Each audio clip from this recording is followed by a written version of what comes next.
pourquoi American Airlines abandonnerait-elle pour 1,4 milliard de dollars d'Airbus A350 flambant neuf, l'un des avions les plus avancés jamais construits. Avec des délais d'attente pour les A350 tout neufs s'étalant sur 5 à 6 ans, American Airlines était-elle idiote ou y avait-il quelque chose de bien plus important en jeu? Tout d'abord, comment American Airlines en est-elle arrivée au point d'abandonner? Nous étions en 2005 et US Airways sortait de la faillite, reconstruisant son réseau international et ils avaient identifié leur solution, l'Airbus A350 récemment annoncé. Ils ont passé une commande de 22 appareils.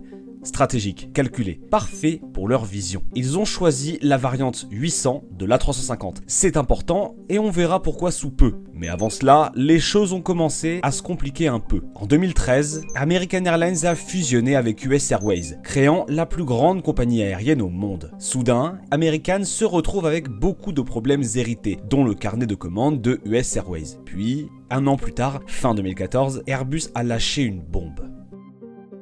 Le constructeur d'avions a décidé d'annuler la variante A350-800 que US Airways avait en fait commandée. Alors que l'A350-800 avait atteint un pic de 182 commandes en 2008, de nombreuses conversions vers l'A350-900 avaient réduit le carnet de commandes à moins de 20 exemplaires lors du salon international de Farnborough en 2014. Mais alors, que se passe-t-il lorsque l'avion que vous avez commandé n'existe plus ?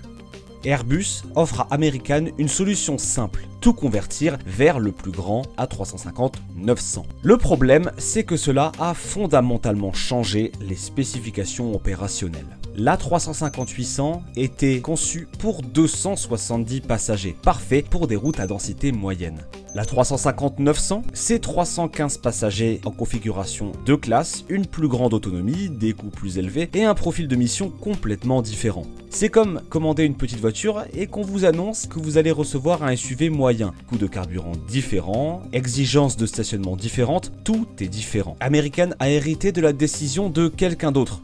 Maintenant, on leur demande de prendre un avion encore plus gros qui correspond encore moins à leur réseau. Vous voyez très bien où ça va mener.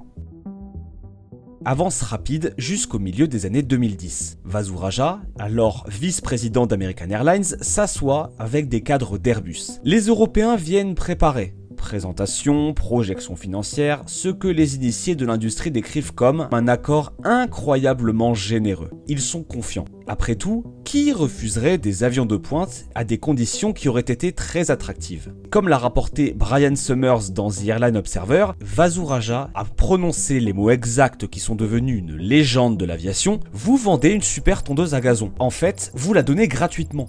Voici le problème. Je vis dans un penthouse en hauteur. La pièce est restée silencieuse. Ce n'était pas un discours diplomatique d'entreprise. Ce n'était pas un « nous allons y réfléchir ». C'était un rejet complet et sans ambiguïté qui montrait clairement « arrêtez d'appeler, arrêtez d'essayer, arrêtez de faire perdre du temps à tout le monde ». Mais ce qui rend ce refus fascinant, c'est qu'il révèle quelque chose d'essentiel sur la façon dont les compagnies aériennes modernes prennent vraiment leurs décisions.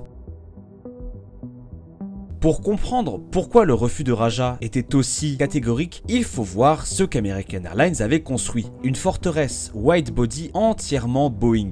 Des Boeing 777 pour les routes phares, des Boeing 787 pour tout le reste. Ce n'était pas seulement une préférence d'avion, c'était un coup de génie opérationnel. Lorsque chaque wide-body vient du même constructeur, les avantages se multiplient de façon exponentielle. La formation des pilotes devient plus simple. Un pilote de 777 passe beaucoup plus facilement sur un 787 que sur un A350. Les opérations de maintenance se concentrent sur les pièces et procédures d'un seul constructeur. Des études de l'IATA montrent que la standardisation de la flotte peut réduire les coûts de maintenance. Les bénéfices pour la gestion des équipages sont énormes. Les agents de bord formés sur les wide-bodies Boeing peuvent travailler sur toute la flotte. En cas d'opération irrégulière, cette flexibilité est d'une valeur inestimable. L'ajout des A350 n'aurait fait qu'ajouter une complexité supplémentaire que la compagnie n'avait ni besoin ni envie. Pour American, les économies opérationnelles liées à cette homogénéité ne sont pas juste significatives, elles sont énormes.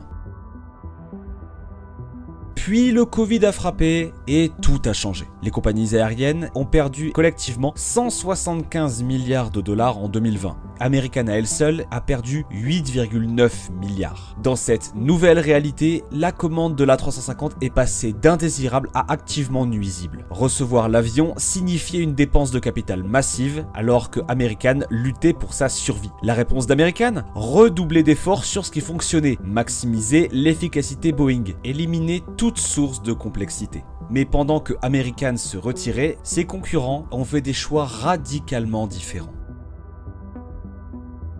Delta a tout misé sur l'A350. Ils ne se sont pas contentés de l'acheter, ils l'ont utilisé pour transformer complètement leurs opérations internationales. En 2020, Delta a retiré prématurément toute sa flotte de Boeing 777, les remplaçant par des A350-900. Le résultat? Une énorme réduction de la consommation de carburant sur des routes équivalentes. Les A350 de Delta desservent maintenant des routes premium vers l'Asie et l'Europe, exactement le type d'opération pour lesquelles American utilise ces 777. La compagnie est si engagée qu'elle a commandé des A350 000 à livrer à partir de 2026, désormais repoussé à 2027. Pour Delta, l'A350 n'était pas juste un autre avion, c'était une transformation stratégique. United raconte une toute autre histoire. Elle avait initialement commandé 45 A350 000, mais a sans cesse différé les livraisons, voire converti en A350-900. Les derniers rapports repoussent la livraison à 2027, voire plus tard. À la place, United a misé sur les Boeing 787, commandant 100 Dreamliner en 2022 avec des options pour 50 de plus. Donc, vous avez trois approches fascinantes. Delta a adopté l'A350 comme son futur. United la repousse toujours dans un futur lointain. Et American, elle a totalement abandonné. Mais alors, quelle stratégie est la bonne? Ça dépend entièrement de ta philosophie opérationnelle. Raja ne remettait pas en cause la qualité de l'A350. Il reconnaissait que c'était une super tondeuse à gazon et avouait même que Airbus la donnait presque. Mais si tu vis dans un penthouse sans jardin, même la meilleure tondeuse du monde est complètement inutile. C'est exactement comme ça que American percevait l'A350. L'avion peut être technologiquement supérieur. Airbus peut avoir proposé des conditions incroyables, mais si ça ne correspond pas à ta stratégie opérationnelle, tous les avantages deviennent sans importance. Les compagnies aériennes n'achètent pas des avions juste parce qu'ils sont bons. Si elles achètent un avion, c'est parce qu'il les aide à gagner de l'argent dans leur contexte spécifique. L'analogie de Raja a balayé toute la diplomatie d'entreprise et les présentations marketing pour mettre en lumière une vérité fondamentale, l'adéquation stratégique prime sur tout le reste. Les observateurs de l'industrie étaient divisés. Certains ont salué cette honnêteté rafraîchissante, d'autres l'ont critiquée pour sa dureté inutile. Mais tout le monde s'accordait sur un point, il n'y avait aucune ambiguïté sur la position d'American. L'argument financier contre l'A350 était écrasant une fois qu'on regardait au-delà du prix de l'avion. La formation des pilotes seuls signifiait des mois de programme intensif pour des centaines de pilotes. La maintenance nécessitait des pièces spécifiques à l'A350, des outils spécialisés et des procédures distinctes dans chaque base. Les complications dans la planification des équipages se multiplieraient en cas d'opérations irrégulières où les équipages ne sont qualifiés que sur certains appareils. L'équipe financière d'American voyait des coûts qui mettraient des années à être justifiés si jamais ce fut le cas. Dans une industrie où les marges se comptent en chiffres uniques, ajouter volontairement des millions en complexité opérationnelle ressemblait à un suicide corporatif. Pour Airbus, ce rejet a été dévastateur bien au-delà de la perte financière immédiate. La commande d'American ne concernait pas seulement 22 avions.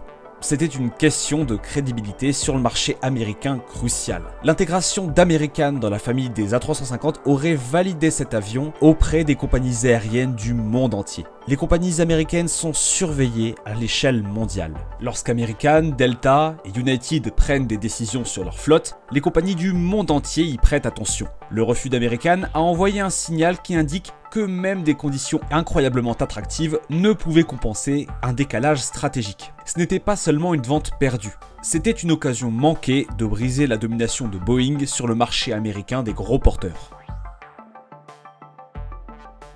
Les fabricants d'avions doivent changer leur façon de penser pour approcher les grandes compagnies aériennes. L'époque où il fallait convaincre les compagnies d'élargir leur flotte est peut-être révolue. Au lieu de cela, les fabricants doivent se concentrer sur la construction d'avions qui complètent les stratégies existantes plutôt que de les perturber. Pour les compagnies aériennes, cette histoire montre l'importance d'une clarté stratégique. American savait exactement ce qu'elle voulait et ne s'est pas laissé convaincre par des offres attrayantes qui ne correspondaient pas à sa vision. Cela démontre aussi que les fusions réclament bien plus que la simple combinaison des flottes et des réseaux de routes. Les cultures d'entreprise, les philosophies opérationnelles et les visions stratégiques doivent s'aligner, sinon les décisions héritées deviennent des problèmes coûteux.